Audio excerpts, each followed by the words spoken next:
What does yoga mean to you? Let's look at the meaning of the word yoga. I'll start with boring old history, and then we'll get to the juicy stuff. But before I say anything, I want you to pause the video and take your notebook and answer two questions. What is yoga? And what does yoga mean to me? So pause the video now, answer these, and then come back to the video.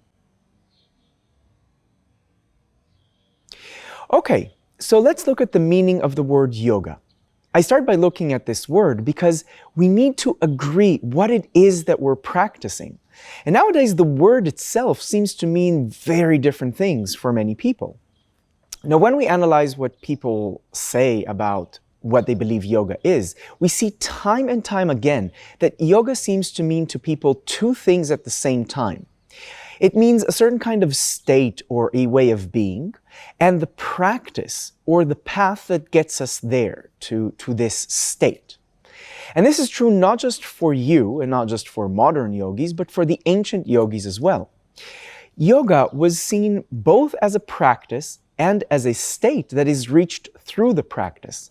Although normally each text would only choose one of the meanings. So each yoga teaching would choose one or another of these two meanings, either the path or the goal of the path.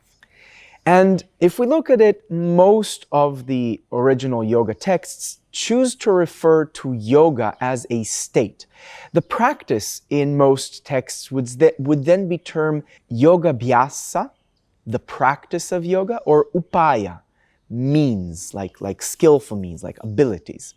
Or sometimes other terms, but with the same type of phenomenology. So what you brought up is probably aligned with tradition in this aspect. But while what we think about yoga is important, we also have to be humble about this. Not to project our ideas about what we think yoga is, because we prefer our ideas and we prefer our beliefs to inquiring as to what the beliefs and ideas of the people who created yoga actually were. The way we use the word today has different meanings, and we can say that there is an English word yoga and a Sanskrit word yoga, each with different meanings. And we'll explore these different meanings, in the next video.